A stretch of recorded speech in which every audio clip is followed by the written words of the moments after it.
the Oxbow Tote Sew Along. My name is Michelle, and I am hosting this sew along for Fabrications.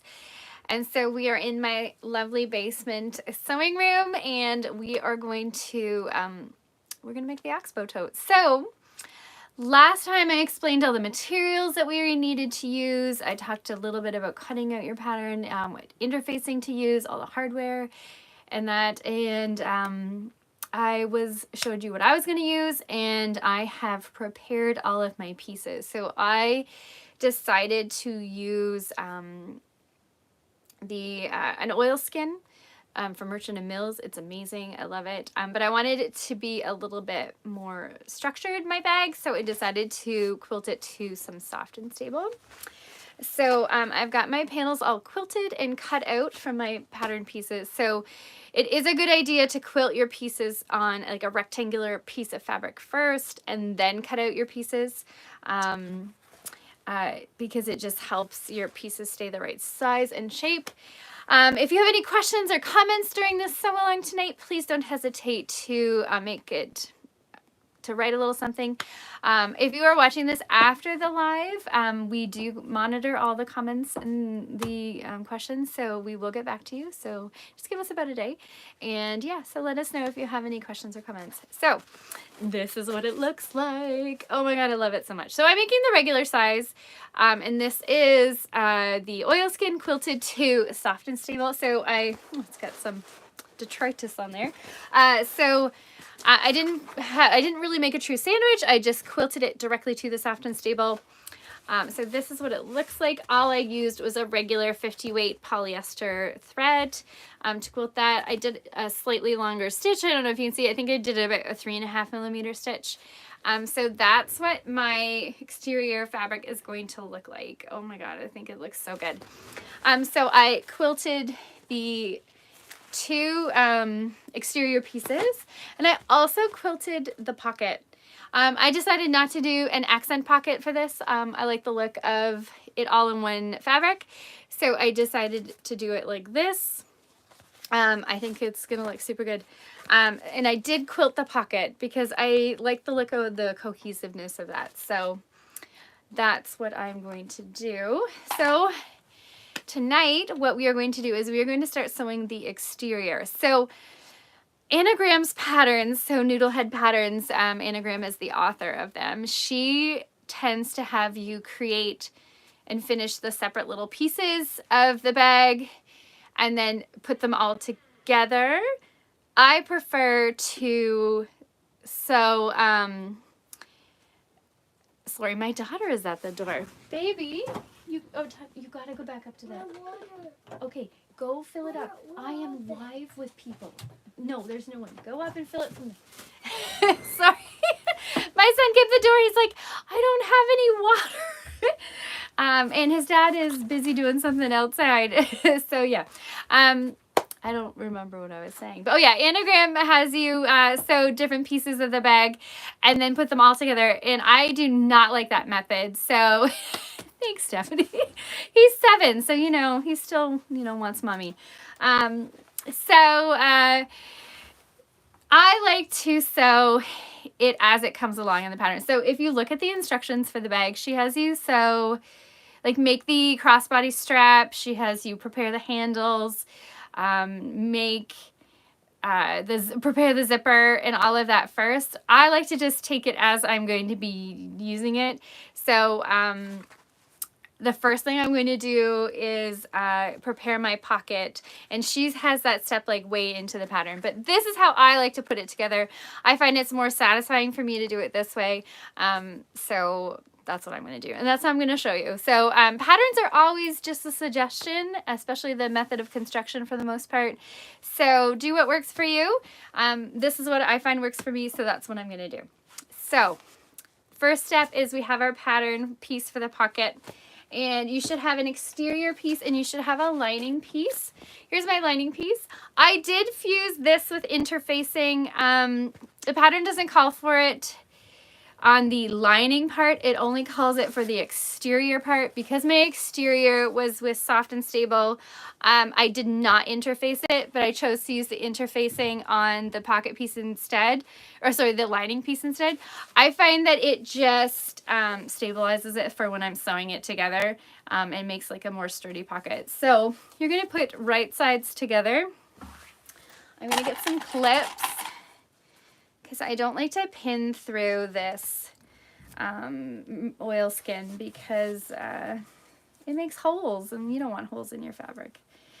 With oilskin or wax canvas or any of that, if you do put a hole through it, it lasts forever and ever. So you have to be very careful when you are using pins with that.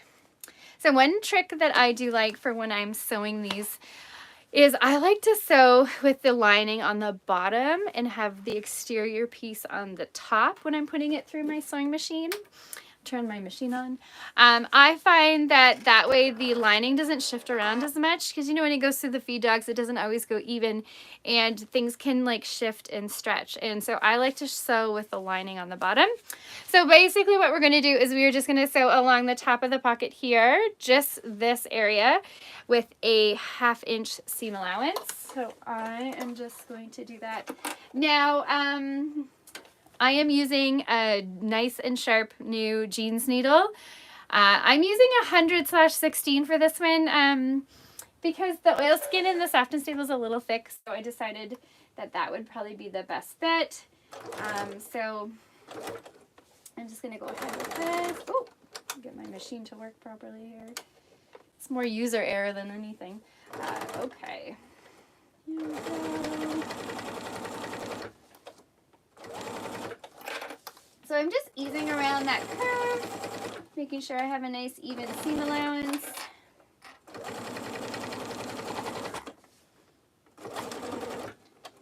And I'm using a 2.5 inch seam, or 2.5 millimeter stitch for that. And so now I've got it sewn right here. So the next step is we are going to give this a little trim. I'm just going to grab my pinking shears.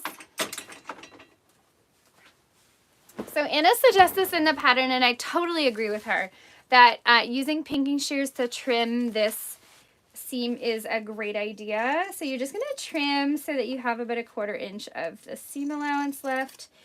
And one really nice thing about using pinking shears on this is because they have, it's pinked, it has like built-in notches. So you know when you clip seams or you notch seams, curves, it kind of works just like that. So I have done that, trimmed my seam allowance with my pinking shears, and now I'm going to put my lining and turn it right side out.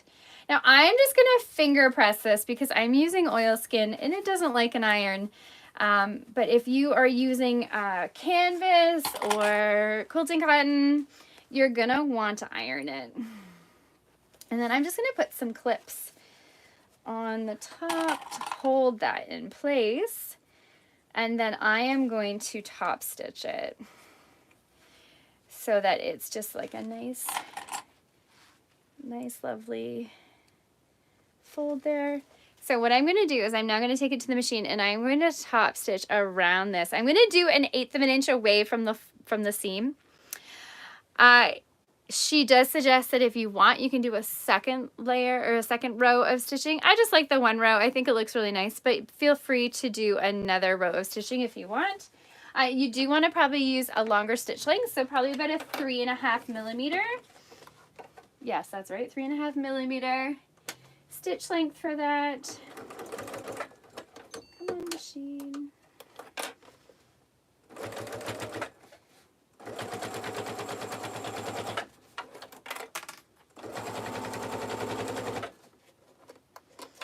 So for sewing my bag together, I am using the exact same thread that I used to quilt my oilskin. So just a regular 50 weight polyester. I like to use polyester for bags because it is quite strong and you want your seams to be strong for bags because they're going to have to hold up to a lot of wear and tear. So there, you can see it's nice and top stitched along the upper edge. Okay, so you want to make sure that your sides are all even with your lining and your outer fabric. And what we're going to do is we are going to take one of our exterior pieces. And here I have it here. So you're going to need the center bottom marked, because you need to line up your pocket, which should also have the center bottom marked. I usually just do a little snip notch thing. You can mark it with a pen or something like that, or you can use a pin. And you're just going to put them on top of each other so that it looks like this.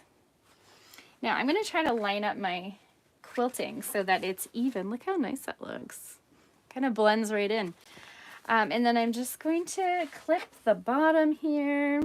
Now I can't put any pins through the side. So if I was using canvas, I would probably put some pins here and pins here.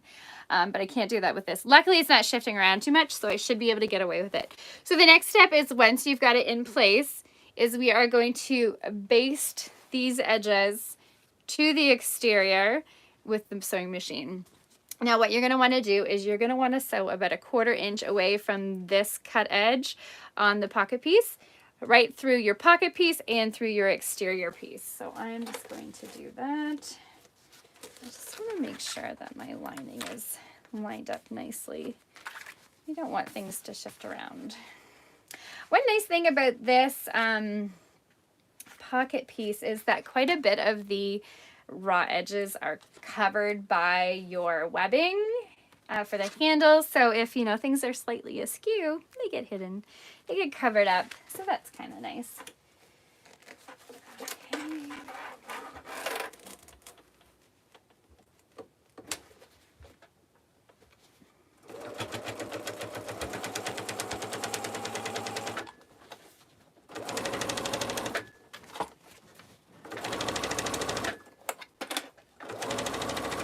Okay. So I've got one side basted down. I'm just going to baste the other side.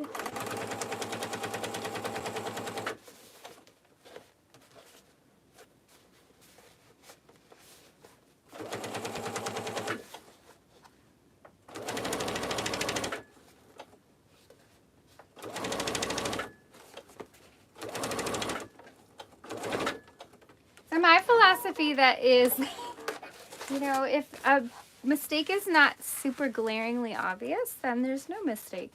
So some of my quilting is not 100% lining up over here, but we're not going to worry about that so much. I think it looks good. So now I've got my pocket basted in place there. So the next thing we're going to do is we're going to take our webbing. So this is the 1.5 inch webbing. I'm using a lovely cotton webbing from Sally Tomato. We do have it in store. And I need to cut a piece for this that is just under 1 meter. And I need to get a tape measure because my cutting mat on this table is not that big. Okay, so I have my tape measure. I need to cut just under 1 meter. And I need to cut 2 of them.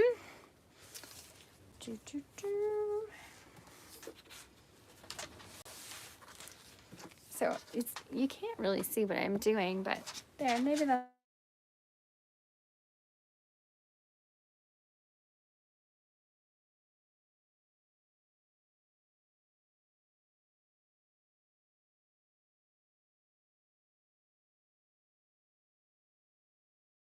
There, we're back. Sorry. My dad was trying to call me, and I think my phone was like, I can't do more than one thing at a time. So for the second one, what I do is I literally just lay the webbing on top and I cut it off where I need to, because that's super fast and easy. So now I have my 2 straps. Now we need to prepare these straps because they do have a folded part. So let me, oh, I just gotta get my marking pen. I'll be right back.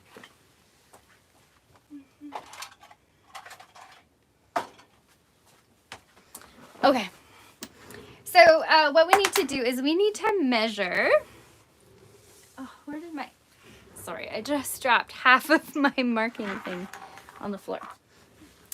I use this little chalk liner thing. It works pretty good. So we need to measure. It's different for different sizes of the bag. So as I'm making the regular one, I'm just measuring the amount suggested there. So that's about 13.5. And you're going to measure that from both cut ends. So I just made a little mark here. And what we're going to do is we are going to fold it in half, the webbing, from that mark to the other mark. And we're going to sew along the, not the folded part, but where the two sides meet from both of those marks in the middle of the webbing. You sew about 1/8 of an inch away from the non-folded side. And it would probably be a good idea to put a clip here. You know what, I might do it from this side where I can see the marking. I didn't really mark it in a good spot. And so I'm just going to put a clip here, taking it to my machine. So I definitely want a smaller stitch length for this because it's going to have to hold that together, you know, for when you're carrying the bag and it's got a whole bunch of weight in it. So I want it to be nice and strong. And basically I am just sewing it 1/8 of an inch away from the edges until I hit that next mark.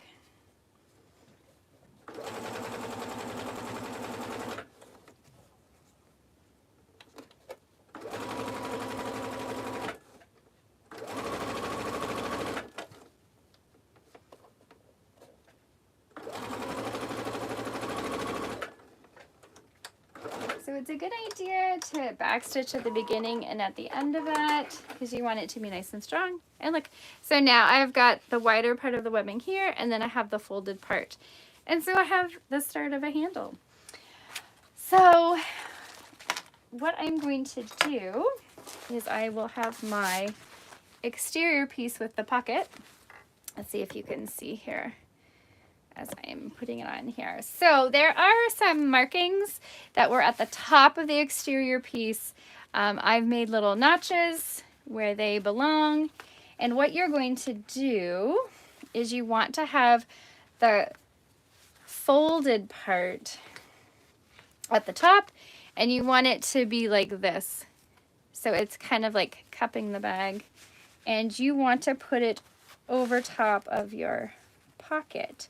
There should also be a clip at the bottom of the piece. I'm just trying to find it here. Where did it go? You know what? Maybe I forgot to clip them. I've got my pattern piece right here, so I'm just going to give it another little clip.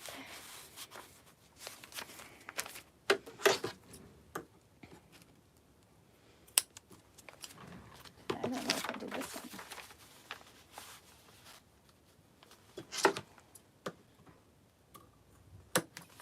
Okay, so what we're going to do is we are going to put this webbing on the bag in such a way that the edge here is just touching that clip.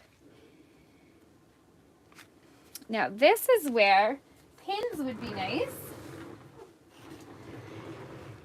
but because I can't pin, I'm going to use some of these bigger Wonder Clips. And then you want to line it up. Now you won't be able to get the wide, like the non-folded part all the way up to this clip, or this notch. So you just kind of line it up so that it's in the general place. And I am going to put one of those jumbo clips. So it's going to look like this. Oh my gosh, this bag's going to look amazing. So there we go. And then you do the same on the other side. So I'm just going to put that in place there. Oh. I don't normally keep these bags from the sew along, but I think I might need to keep this one. It is looking amazing. Okay, so that is now marked in place, or put in place. Now we also need to mark our stitch lines for when we get to the top part of the bag, because we don't actually stitch all the way up to here. We actually stitch 1.5 inches down and go across and then down. So I am going to get my little ruler. Actually, I use this really handy measuring gauge thing, and it's got like all of the basic measurements under 2 inches, and I use this all the time. So from the top of the bag down, we are going to measure 1.5 inches, and then I just make a little mark. And I want to go straight across that webbing. It's kind of hard to see, but that's what it looks like. And I'm going to do that on the same side, on the other side.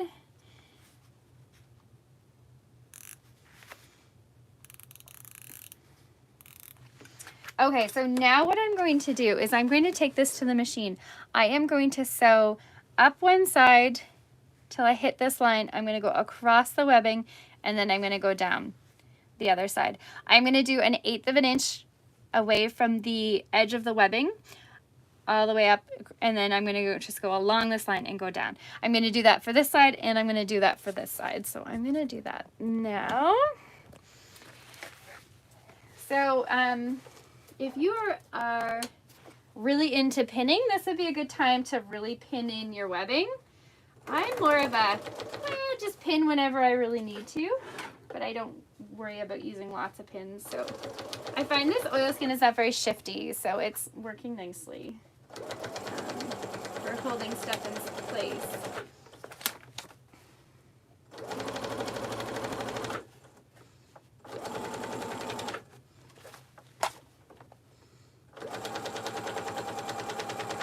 So when I get to that line, I'm going to keep my needle in the fabric, and I'm going to lift my presser foot, and I'm going to pivot. I'm going to sew straight across, and then I'm going to put my needle in, lift up my foot, and pivot. I always leave so many clips everywhere. This is where you might need to fold your bag to get it into your sewing machine, into the throat space there. I'm lucky I have a pretty big throat space on my machine, but you might have to do that.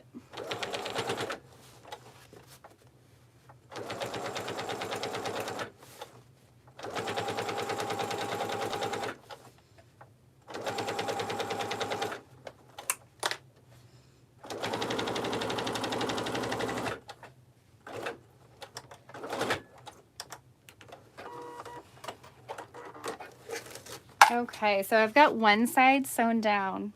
It looks so good. Okay, I'm going to do the other side.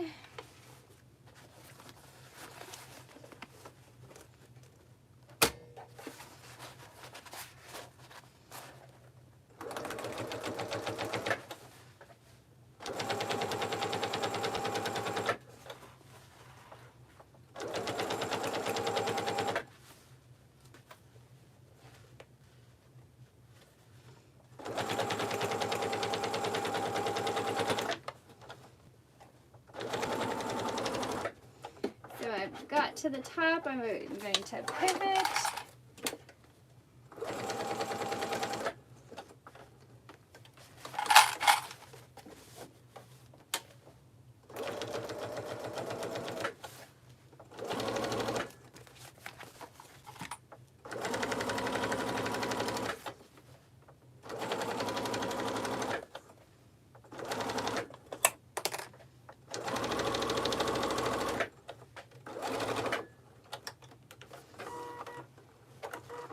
Okay, so there we go. I've got my webbing now sewn on. Starting to look like a bag. Oh, this is going to be so good. And as you can see, it's going to stand up quite nicely on its own. That's going to be nice. Okay, so I've got the one side done. Now, you can put a magnetic snap closure in here. You would obviously have to do that before you sew the pocket on, because you will have to put it in just the lining of the pocket, and then you put the other part, there's like a male female piece, and you put the other part in the exterior bag. So you would have to install that magnetic snap into the lining of the pocket after you've sewn the two together, but before you've attached them to the bag, and then you would put the other one in, and then you would attach the pocket to the bag. I don't really feel like I want a magnetic one there, so we're not going to do that. But yeah, it's looking so good. Oh my gosh. I think I might need to keep this bag. Okay, so the one exterior piece is now done. Yay! And then we're going to do the exact same on the other side. Now this piece does not have a pocket. You could put a luggage sleeve on it. I've seen it done, and I've actually done it on a bag. I made the overnight size of the Oxbow, so look how huge this thing is. So one side has the regular pocket, and then the other side has the luggage sleeve. So like this is for your carry-on. I actually have my carry-on in here, so let me show you.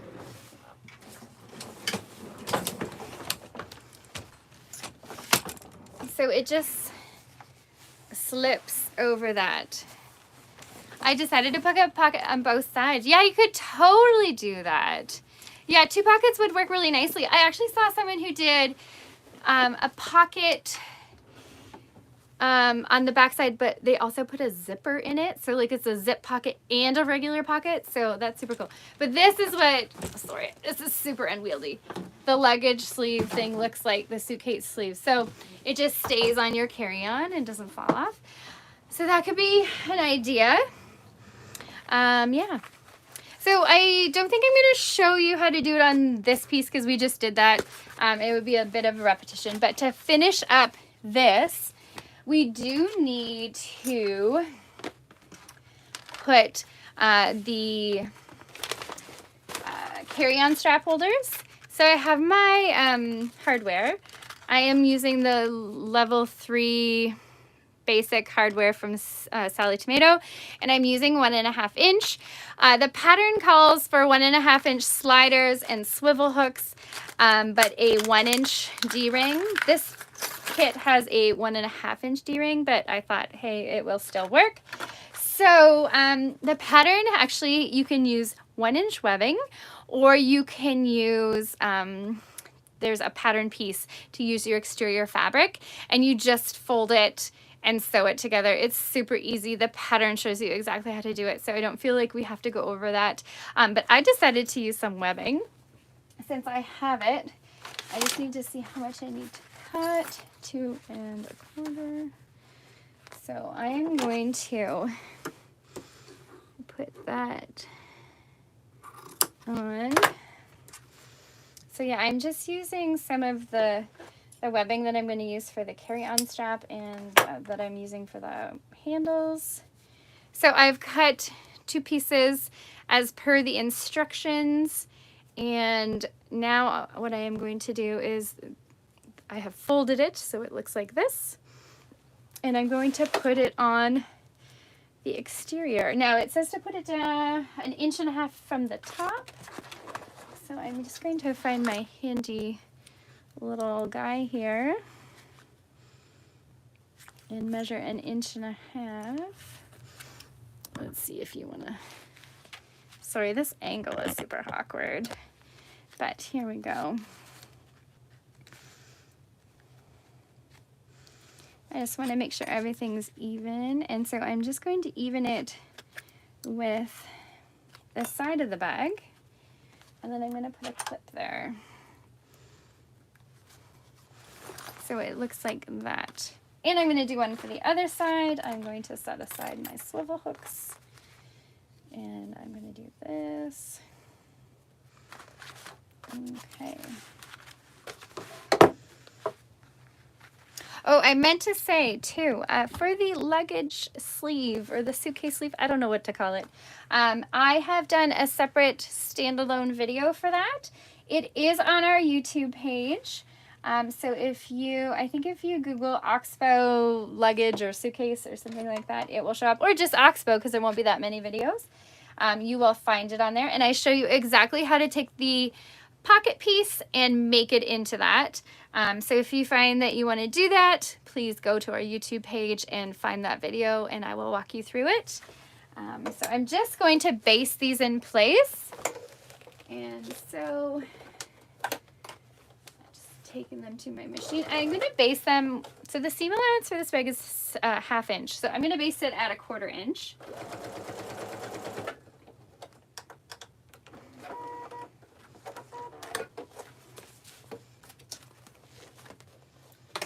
And I'm just going to do the other side.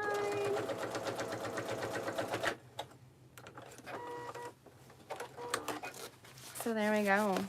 So my front exterior is done. I am going to finish up the other exterior side for next time. And then for next session, we are going to do the bottom of the exterior piece. And then we are going to do the lining. So the lining has a pocket on one side. And I've got part of my lining, well, I've got my lining already cut out. But I want to show you this because I've also done a standalone video on how to do an interior zipper pocket, which is this guy. So the pattern just has a patch pocket on the inside, but I thought, hey, it'd be fun to have a zipper pocket. So I did a little video this morning. It will be up on our YouTube page in the next couple of days. But I show you how to do this. And then that's the back. So that's the pocket piece. I interfaced it because I wanted it sturdy. But I do show you how to do this in a YouTube video. It will be up in the next couple of days, so find that if you're looking for that. So we're going to put our, we're going to quilt the bottom, the bottom panel. We are going to put our exterior piece, our bottom piece, and our other exterior piece together, and then we are going to work on the lining. So that's what we're going to have for next time. So you will have to have everything prepped and ready to go for that. Yeah, if you have any questions or comments, don't hesitate to let us know. This video should be posted tomorrow. And we do look at comments after the fact. So yeah, don't hesitate to make a comment and we will see you all next week. Okay, bye.